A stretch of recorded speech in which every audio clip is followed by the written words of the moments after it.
이제 본격적인 강연을 하죠. 오늘 도덕경 26장은 보면은 너무 간단해. 저 사람이 지나가다가 이렇게 보고 당신 이걸 가지고 1시간 동안 강연할 것이 뭐가 있느냐. 이렇게 읽어보니까 간단한 얘기인데 이걸 뭐 당신이 게을러 빠져서 이걸 좀 더 이렇게 다른 걸 다 해가지고 하지. 게을러 빠져가지고 하나만 하려고. 네, 그런 얘기를 내가 들었어요. 근데 제가 좀 게으른 건 사실이에요.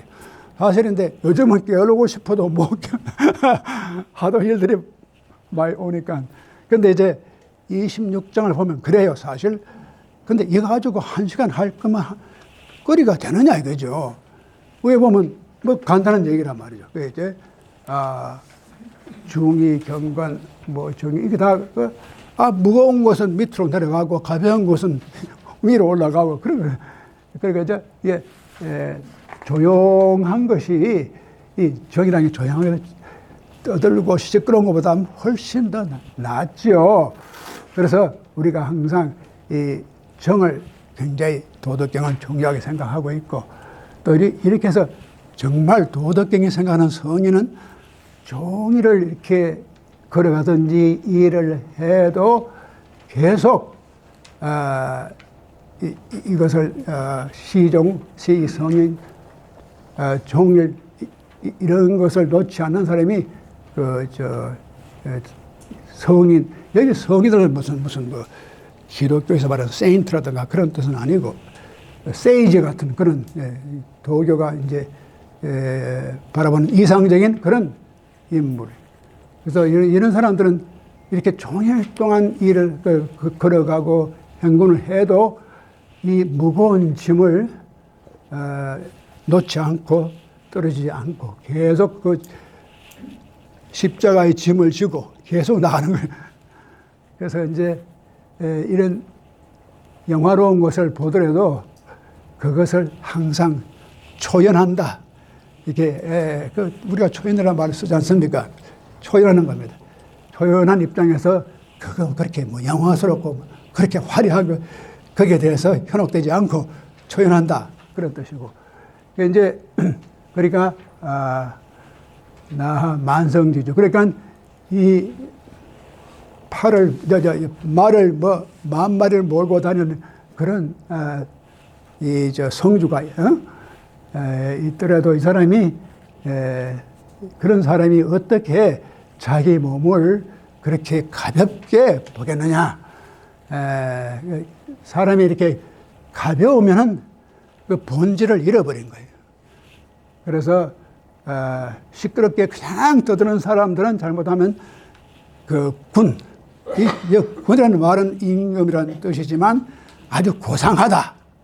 아주 noble, superior. 그런 질적으로 높은 차원의 그런 지혜라든가 그런 품위를 잃어버린다. 뭐 그런 얘기인데 이렇게 하고는 뭐 할 게 없잖아요. 그런데 그게 아니고 그래서 저는 뭐 도덕경을 뭐 책들이 많이 나오고 뭐 그거 하도 많이 나와서 그걸 다 뭐 우리가 이게 다 읽을 필요도 없는데 제가 오늘 말씀드리는 것은 그런 게 아닙니다. 이런 얘기가 간단한 것 같지만 우리가 다 아는 상식적으로 그런 얘기인데 제가 그걸 넘어서서 이 배경을 좀 더 말씀을 드려볼까 합니다.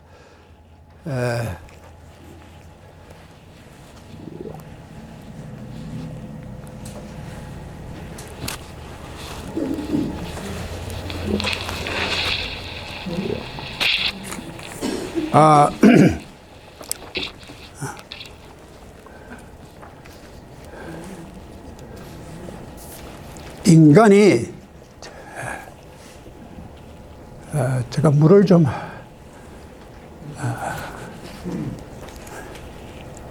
조금 요즘은 잠을 못 자고 어지러지네. 예, 감사합니다. 예. 인간의 진리를 찾는 길이 여러 가지 길이 있어요. 우리가 어떻게 해야 진리를 찾을까? 어떤 사람은 하나님을 만나고 신을 찾아서 진리를 찾는 사람들도 있고, 또 어떤 사람은 명상을 통해서, 우리 지금 진월 스님 와 계시지만 깊은 차원의 자기 자아, 인간은 다 불성을 가지고 있거든요. 자기 자아를 찾고, 그게 부다 네이처, 그걸 찾아서 그게 어떤 진리를 찾는 방법도 있고, 또 어떤 사람은 자연이 흘러가는 자연의 모습 가운데서 진리를 찾는 길도 있고, 그 진리를 찾는 방법이 여러 개 있습니다. 그런데 이 동양 사람, 특히 노자는 진리를 찾는 방법을 어디서 배웠느냐? 저기 무슨 하늘나라에 가는 신비한 그런 체험도 아니고, 자기 자아만 찾는 것도 아니고, 이건 자연입니다. nature. 자연이, 우리가 자연을 깊이 이해하면은 그게 진리가 있다. 그 인간이 자연을 깊이 이해하고 자연의 법칙을 알면은 그 속에 진리가 있다. 네, 그렇게 생각했습니다. 근데 대개 보면, 역사를 보면 아브라하믹 릴리전, 아브라함의 종교들, 예를 들어서 유대교나 기독교나 이슬람이나 이 지중해 연안에서 나온 종교들이 다들 초월적인 하나님을 찾지요. 여기 우리 기독교인들도 마찬가지죠. 어떤 믿음 가운데서 하나님을 믿고 하나님을 의지하고 하나님의 말씀을 순종하는, 거기에서 진리를 찾는데, 특별히 이런 율신관, 아브라함에서 나오는 종교들이 다 그런 태도입니다. 그런데 그러한 그 종교에서는 무엇을 강조하느냐? 인간의 사는 길이 다른 데 있지 않고 하나님이 우리에게 주신 법이 있어요. 하나님이 우리에게, 모세가 우리에게, 유대민족에 모세의 뭡니까? 모세가 10계라는 걸 받았잖아요. 10계명. 모세는 인간이 가야 할 길은 이거다. 근데 그걸 받은 것이 하늘에서 어떤 하나님이 우리에게 내려준, 그게 바로 토라, 율법입니다. 이 율법은 우리가 만든 게 아니라 이미 하나님이 초월적인 존재가 만들어서 우리에게 그냥 내려주시고 이것을 행하라.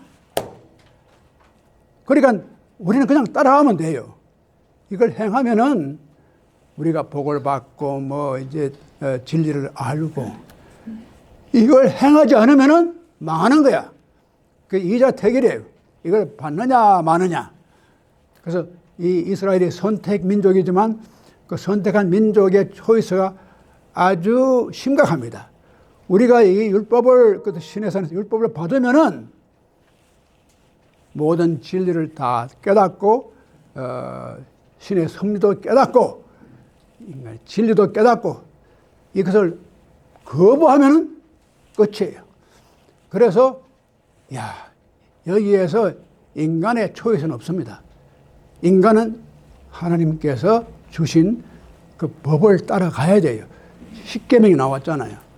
그러니까 인간이 사는 어떤 법도가 초월적인 신에서 일방적으로 우리에게 주신 겁니다. 그게 바로 언약 종교. 그래서 우리가 구약, 신약, 약이 들어가 있잖아요. 이게 그런 고치는 약은 아니고, 약속이라는 게, 어떤 사람이 구약 해가지고 안 들으면 신약을 써보면 되고, 신약 써가 안 되면 쥐약을 먹이면 되고. 그런 농담이 있지만, 그런 약이 아니고, 이건 약속이라는 약입니다. 카베넌트. 그 약속을 누구랑 했느냐? 초월적인 신과 인간 사이에, 자, 내가 이걸 주니까 이걸 지킬 것이냐, 받아들일 것이냐, 말 거냐? 받아들입니다. 약속을 하는 것이 한편으로는 구약이 옛날 약속이고, 신약은 새로운 예수님이 와서 새로운 약속을 만들어 주신 거예요. 제가 자세한 얘기는 하지 않고, 그래서 이제 카베넌트, 약속의 이제 언약입니다. 서로가 그렇게 약속으로 이렇게 맺어진 겁니다. 그런데 거기에 비해서 이 동양 종교나 사상은 그런 초월적인 존재가 우리한테 특별히 뭐 준 계명이 없습니다. 뭐 유교가 뭐 십계명 같은 거 없잖아요. 뭐 도교도 무슨 뭐 계명이 그런 거 없잖아요. 전혀 없어요. 기독교나 유대교는 철저히 10가지의 계명이 있습니다. 그런데 이 도교나 뭐 전혀 불교도 있지만 그런 특별한 계명을 딱딱딱 적어가 10가지 만들어 이걸 지키라. 그러진 않았거든요. 근데 왜 그렇게 했을까? 근데 이제 노자의 접근은 그게 아니야. 우리가 그렇게 인위적으로 딱딱 정해진 그런 율법이라든가 계약, 무슨 뭐 언약을 해서 계약 체결해 놓은 거 그렇게 따라가는 것이 아니고 자연 속에서 자연스럽게 우러나오는 자연의 신비, 자연의 섭리를 우리가 익히면은 그렇게 할 필요가 없어요.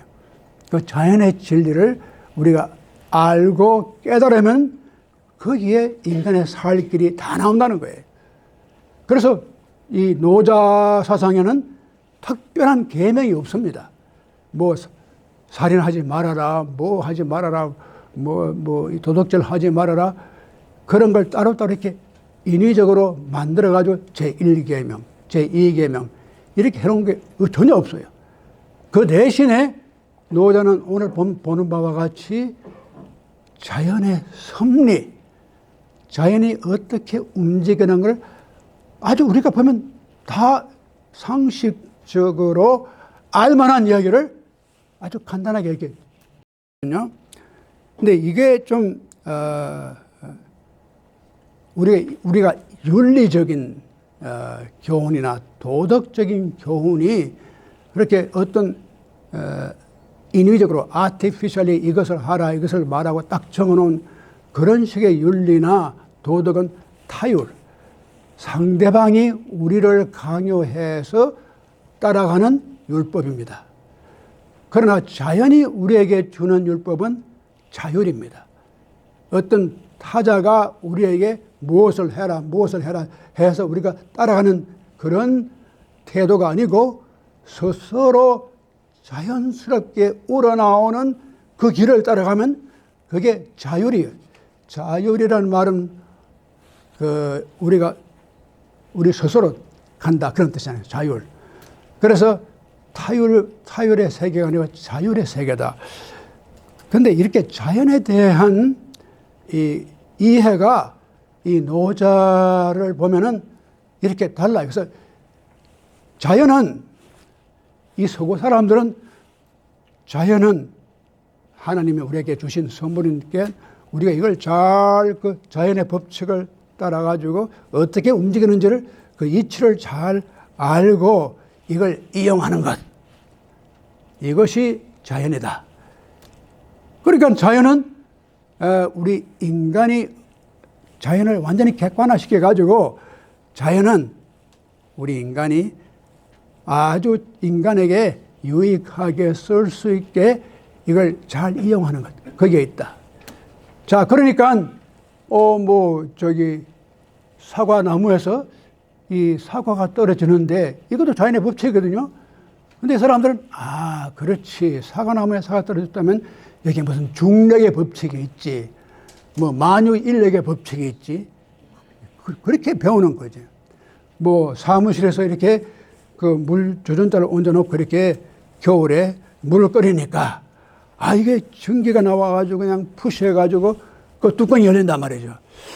그러니까 그 자연의 법칙이죠. 그런데 이 서구 사람들은 그러니까 여기서 전기기관을 만들어낸 거라. 이 과학적인 생각이죠.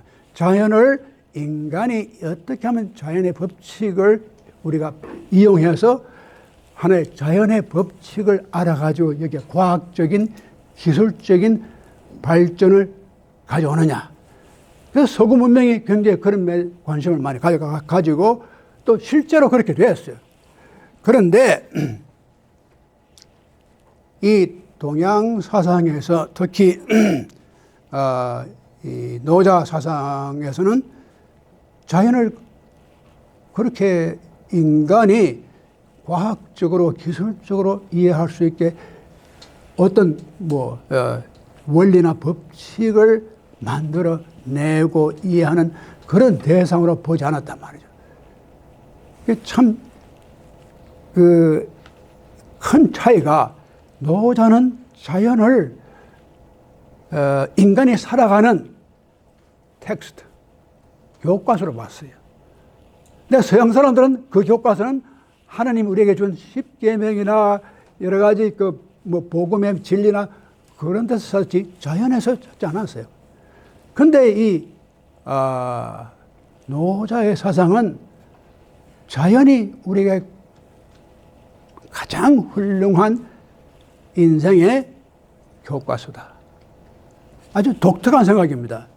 그래서 이게 아주 독특하게 서양과 동양을 구분하는 생각이에요. 자, 이거 또 예를 들면은 여러분이 잘 아시는 갈릴레오 갈릴레이가 중세 우리가 보면은 대개 그 신부들이 굉장히 과학적인 생각을 많이 했는데 이런 말을 했어요. 아주 우리가 교회를 나가니까 Church taught us how to go to heaven. 어떻게 하늘나라를 가느냐 그걸 가르쳐 줬거든요. But it did not touch how the heavens go. 그게 아주 중세와 근대를 완전히 이렇게 가르는 상징적인 말입니다. 중세까지는 우리가 하늘이라고 그러면 인간이 죽어져가지고 하늘나라 가는 것. 교회는 그걸 가르쳐 준 거예요. 이게 사실이잖아요.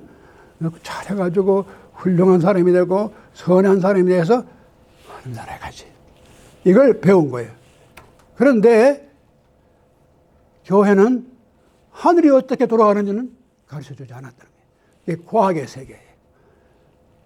그것이 중세와 근대를 가름하는 중요한 분기점이에요. 정말 이건 참 놀라운 얘기인데 갈릴레오가 아주 극적으로 그렇게 아주 간단하게 표현했거든요. 그것이 바로 전 세계 중세와 근대를 가르는 하나의 그런 분량이 되는 겁니다. 자, 그렇게 생각하면은 쉽게 말하면은 이제 갈릴레오 갈릴레이가 자연을 우리 하늘뿐만 아니라 자연을 이제는 자연을 우리가 숭배라든가 그런 대상으로 삼지 말고 우리 인간이 그 자연의 법칙을 이해해서 자연을 어떻게 이용하느냐. 우리 그걸 배워야 되겠다. 근데 교회 나와서 자꾸 천국 간다. 천국이 어디인지 모르지만 간다. 그러니까 그러면 천국이 어떻게 돌아가는지 하늘이 어떻게 돌아가는지 먼저 알아야 될 거 아니냐. 아주 과학적인 생각이죠. 이 갈릴레오가 역시 아주 독실한 캐톨릭 신자였잖아요. 근데 이런 것을 보면은 자연이라고 하는 것이 서양 사람들 기독교 전통을 혹은 유일신관을 이은 사람들이 생각하고 또 동양의 노자 같은 사람들이 봤던 자연하고가 굉장히 차이가 나는 거죠. 자연은 우리가 인생의 가장 중요한 교훈과 지혜가 담긴 것이에요. 근데 왜 노자가 자연을 보고 그런 생각을 했을까? 자, 오늘 무슨 생각해 보세요. 무거운 게 아래로는 무거우니까. 가벼운 건 저절로 위로 올라가요.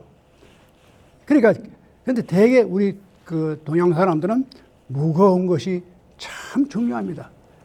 말도 무겁게 해야 되고, 행동도 무겁게 해야 되고, 그런 걸 또 천천히 무겁게 걸어가야 되고, 이 무거운 것에 대한 존경심이 있어요. 그래, 우리는 이게 자연의 법칙인데 이 자연의 법칙을 인간의 법칙으로 만들었어요. 이것이 노자적인 특징입니다. 노자는 관찰을 할 때 자연을 자연으로만 객관적으로 보고 끝나는 게 아니라 이런 간단한 자연의 법칙이 사람이 되고 국가가 되고 사회가 되는 기본의 진리가 이 속에 있다. 이거 놀라운 겁니다. 그러니까 이거 누구든지 보면 알잖아요. 짐을 쌀 때 제일 무거운 걸 제일 밑에 넣고 제일 가벼운 걸 제일 꼭대 넣고 이거 당연하잖아요. 근데 그런 당연한 자연의 법칙을 노자는 거기서 끝나지 않고 거기에서 인간이 살아가는 방법을 우리에게 말해주는 겁니다. 자, 그 다음에 나오는 것도 역시 그렇죠. 조용함이 조급함을 지배할 수 있어야 합니다. 사람들이 조급해지면은 조용하지 못해요. 마음이 불안해져요. 여기에 정자가 참 중요한 글자입니다. 이 조용할 정자지요. 그 다음에 조자는 아주 이렇게 초조해가지고 막 날뛰는 그런 게 초조란 말, 조자입니다. 그래서 이걸 대비하는 것, 이게 아주 간단한 자연의 법칙이죠. 여러분, 저기, 우리 여기 버클레이나 그런 데 조용한 데 가면 참 조용합니다. 마음이 평화스럽거든요. 그래서 그 정자를 굉장히 도교도 그렇고 불교도 그렇고 굉장히 중요하게 생각해요. 마음의 안정이 돼야지 세상이 조용해지는 거예요. 그거 그냥 조급해 떠들면은 세상이 복잡해지는 거예요. 제가 이걸 읽으면서 한 가지 생각이 난 게 있어요. 요즘 한국 정치가 굉장히 복잡하고 어렵고 난리인데, 그 정치 얘기는 그만두고, 제가 잘 아는 이번에 일본에 가면 만나는데, 문화 인류학자가 한국 사람인데, 일본에서 공부를 하고, 일본의 동북제대, 옛날에는 동북제국대학입니다. 센다이에 있는 도호쿠 유니버시티에 문화 인류학을 가르치는 한국 분이 계세요. 이인자 교수라고 여자 교수님인데, 제가 그분을 안 지가 벌써 20년 넘었거든요. 근데 이번에 이제 거기 가서 우리가 같이 이제 세미나를 하는데, 이분이 하면 이런 말을 해요. 아주 의미 있는 말을 해요. 어떤 말을 하는 거니? 자기가 이 사람의 전공이 재난을 받은 사람. 그래서 갑자기 이렇게 홍수가 났다거나 또 피난을 갔다거나 그런 사람들이 그런 비극적인 걸 당했을 때에 그 후 처리를 어떻게 하느냐 하는 이걸 전공한 사람이에요.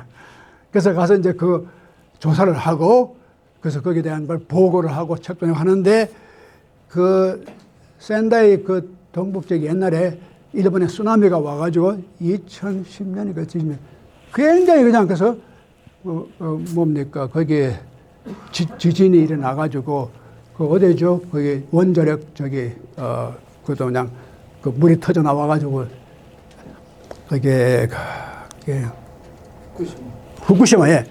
후쿠시마 그때 이 원전 사태입니다.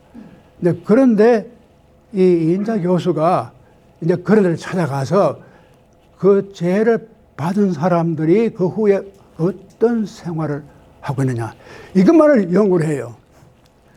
근데 이제 한 번은 한국에 찾아가니까 한국에서도 이런 자연으로 통해서 이제 그런 일이 올 수도 있고 또는 우리 인간이 그걸 만들 수도 있어요. 여러 가지 인간들이 뭐 정치적으로 뭘 해가지고 그 뭐 이번에도 뭡니까 그 어딥니까 무한인가 비행기가 그 추락했잖아요.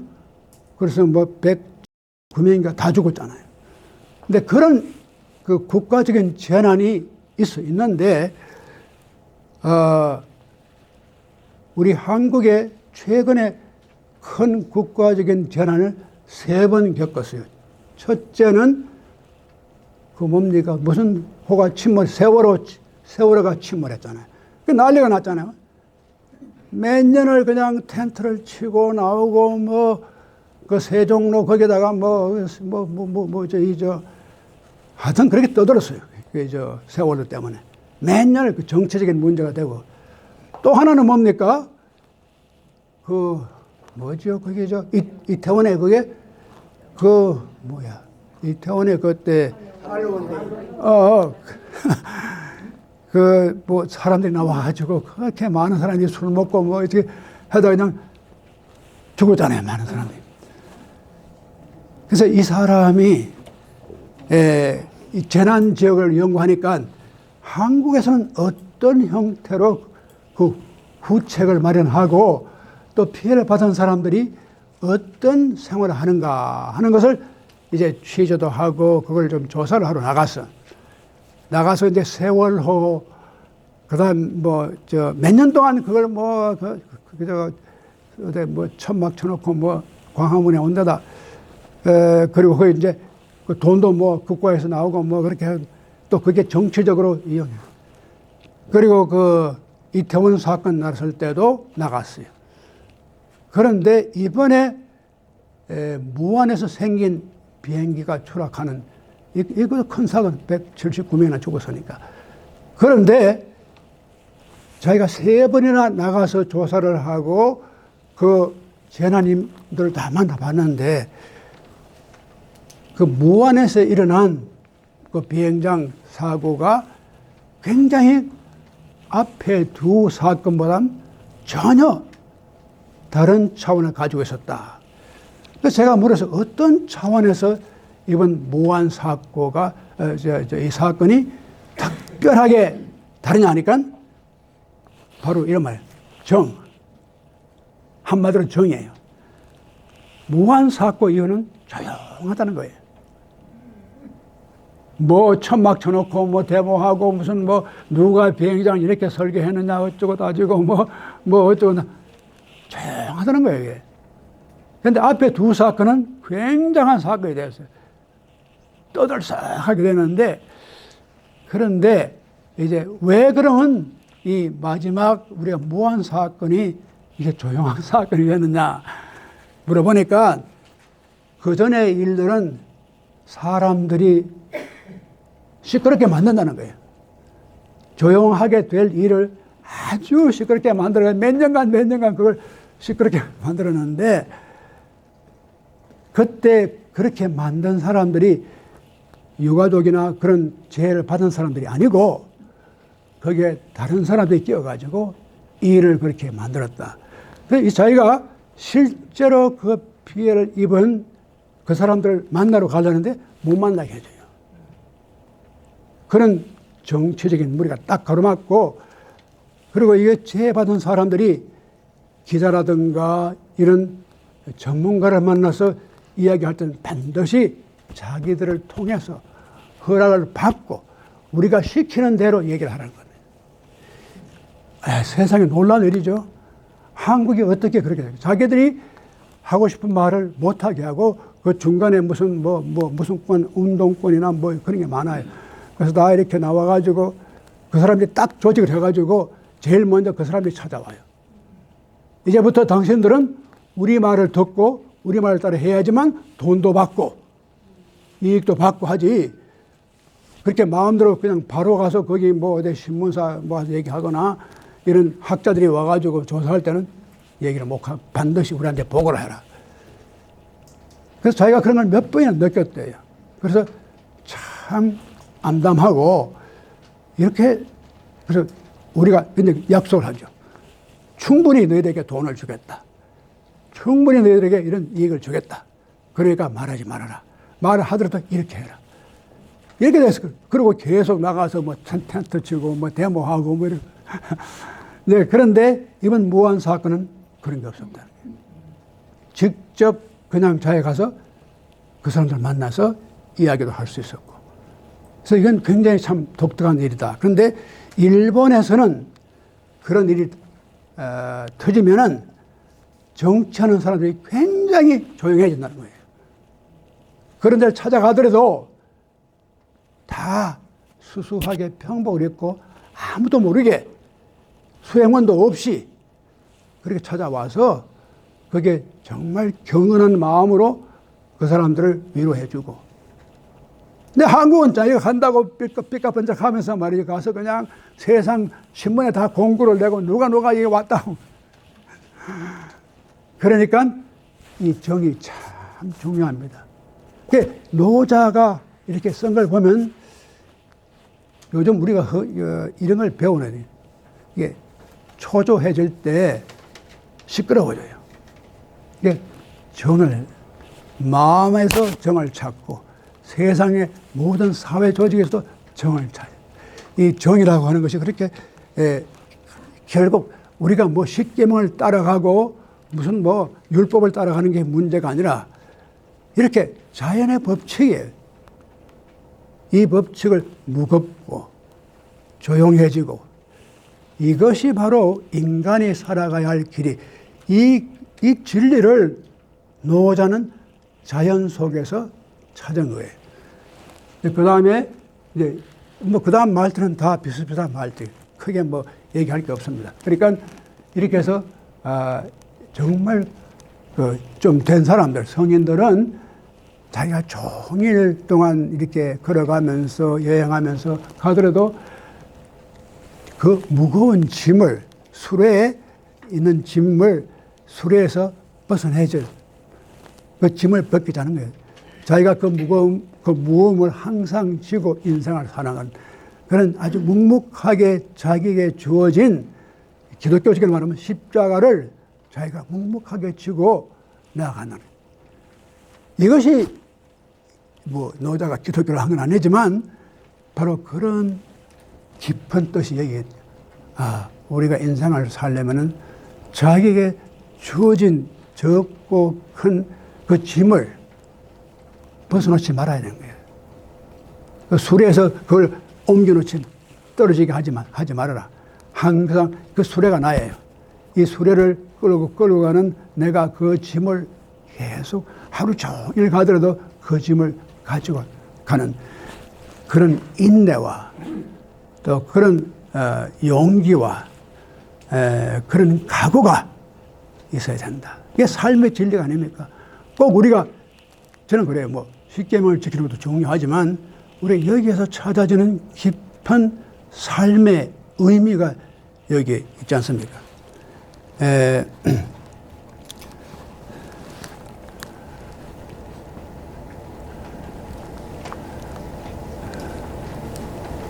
그러니까 이 노자는 이제 결론적으로 말하면 노자는 자연과 인간의 삶을 이렇게 분리를 하지 않았어요.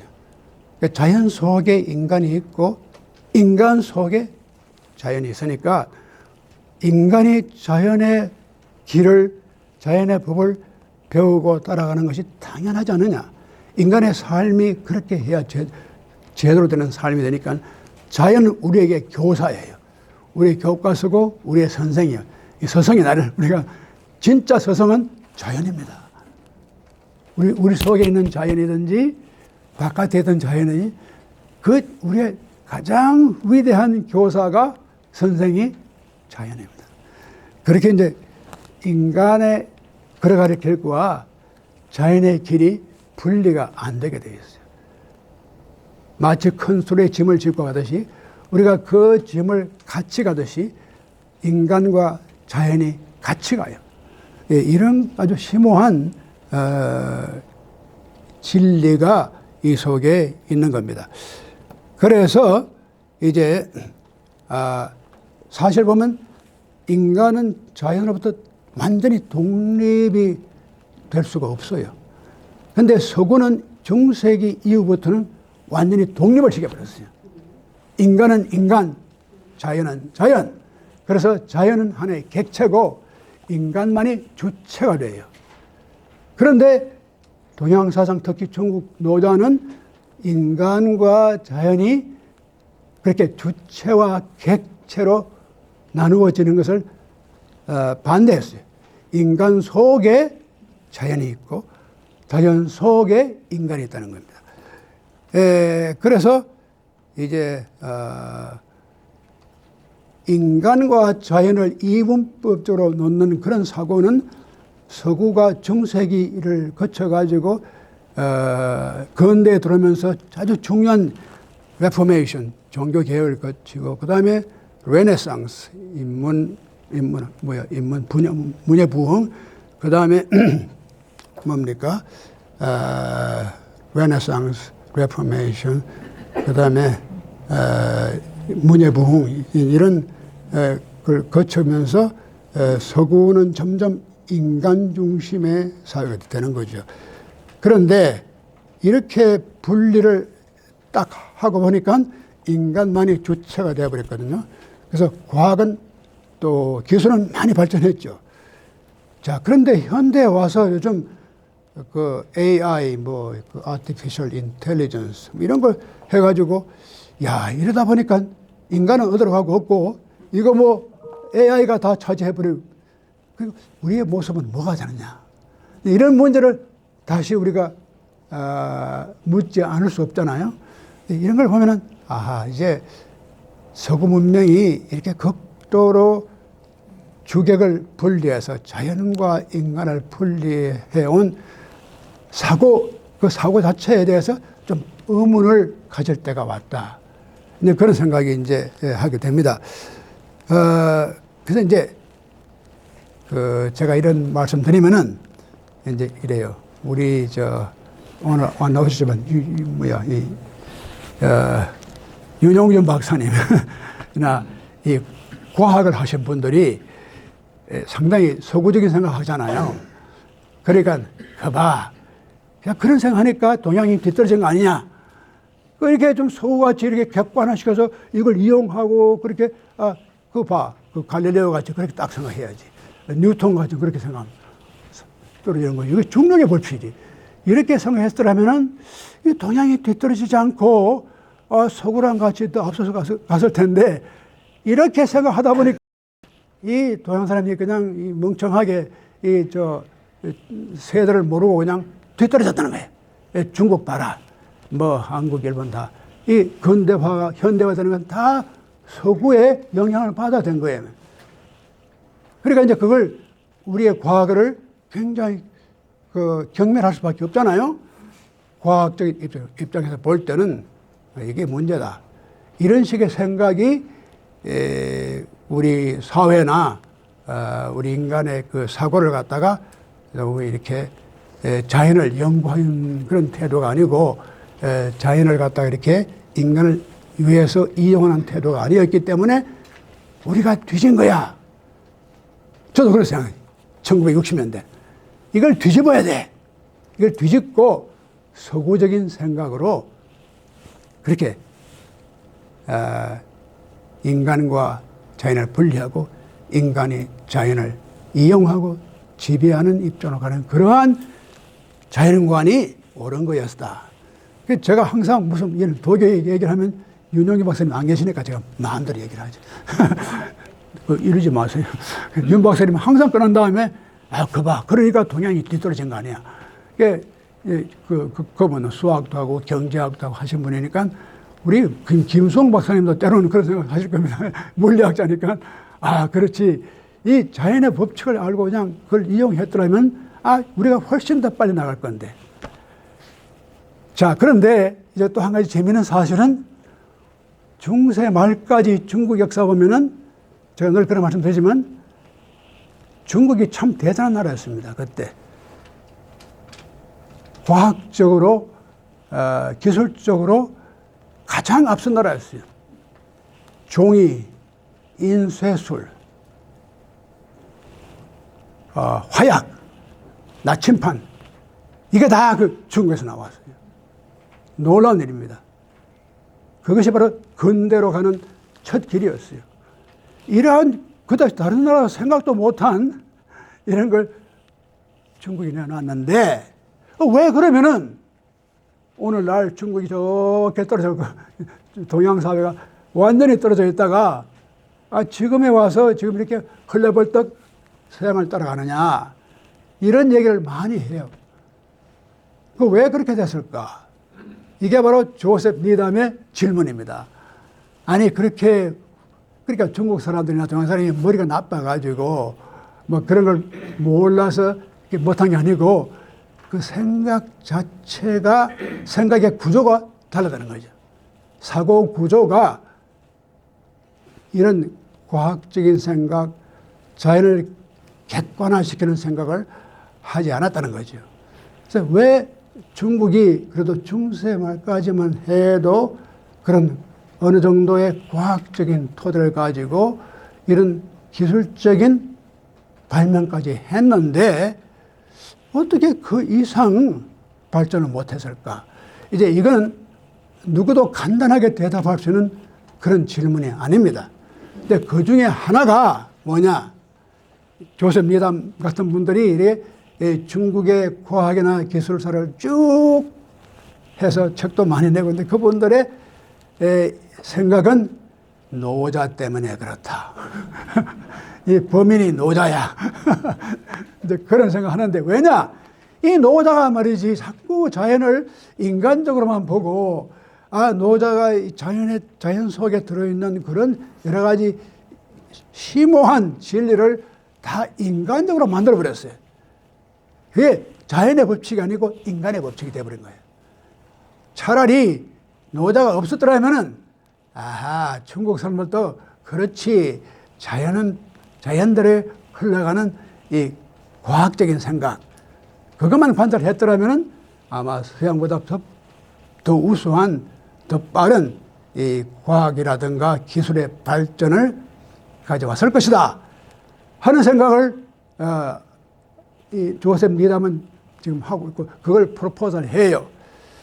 그게 꼭 뭐 다 맞는 말이라고 보기는 어렵지만 적어도 그 말이 일리는 있다. 저는 그런 생각이 있어요.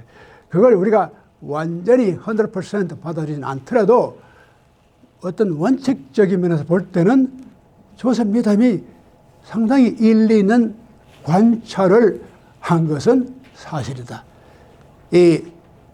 조셉 니담은 그 중국의 기술 과학을 다 그냥 깊이 연구한 사람이면 또 동시에 노자, 공자, 이 인문학 전체의 클래식을 다 공부한 사람입니다. 그러니까 자기는 이 노자가 범인이다 하는 말도 일리가 있지만 노자가 또 그렇게 할 수밖에 없었던 노자의 영향이 중국 사회에 상당히 큰 영향을 끼쳤다. 그래서 어떤 기술이나 과학기술이 어느 정도까지는 발달을 하지만 이것이 종국적으로 계속해서 나갈 때는 여기에 문제점이 있다. 그러니까 어느 정도에서 멈추는 것이 좋겠다. 이런 생각을 했을 것이다. 하는 것이 이제 조셉 니담의 이제 상상인데 저는 그 일리가 있어요, 조금.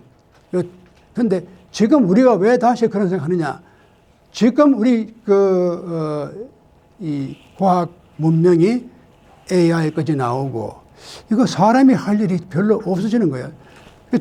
제가 그런 말씀 드리지만 학교에서 시험을 이렇게 보이는데 그 페이퍼를 쏘라, take home exam, 집에 가서 그걸 쏘라 하면은 요즘 그걸 시키면은 요즘은 다 하나 집어넣으면 하루 종일 다 해요.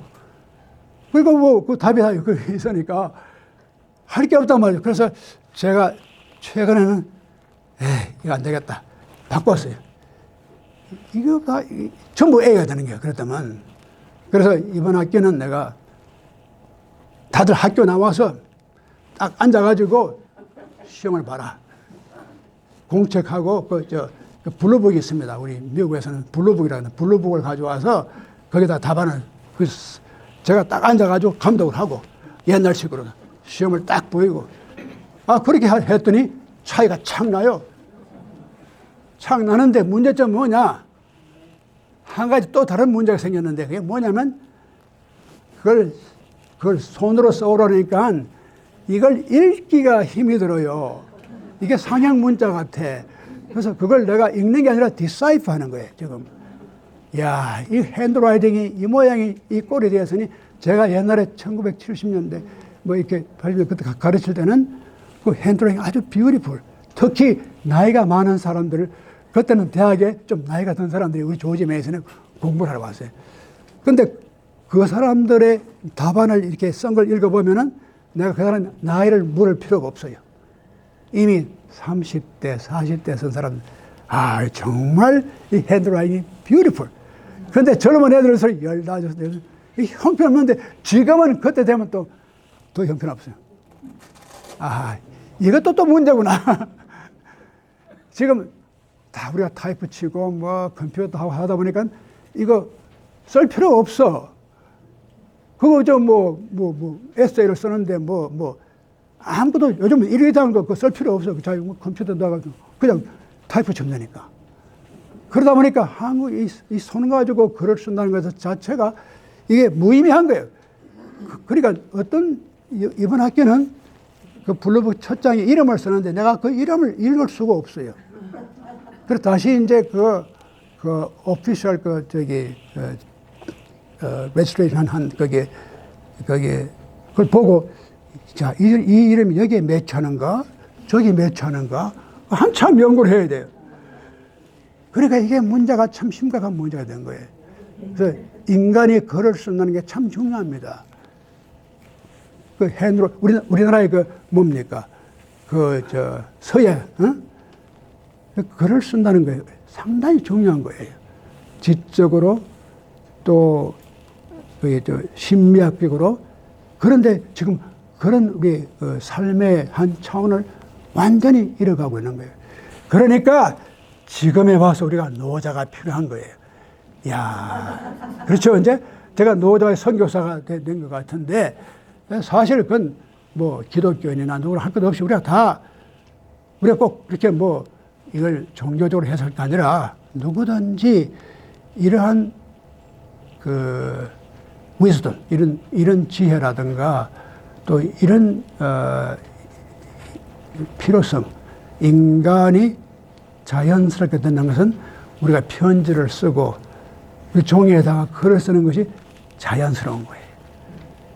거기서 글을 쓰면서 생각을 하고 그 글씨 자체의 아름다움에 자기가 그걸 감상하고 그게 얼마나 아름다워요.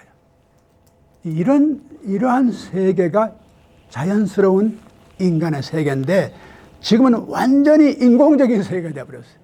AI도 나오는 바람에. 그래서 지금 오늘 제가 이제 마지막으로 이 노자의 이 글을 읽으면서 우리가 좀 더 이제는 이 자연이 흘러가는 것이 왜 우리가 이를 따라가야지 정말 인간이 군자가 되고 성인이 되고 이렇게 이걸 따라가지 못할 때 인간이 자기의 인간성을 잃어버린다 하는 것을 제가 말씀드리고 오늘은 제가 이만 여기서 마치겠습니다. 감사합니다. 예.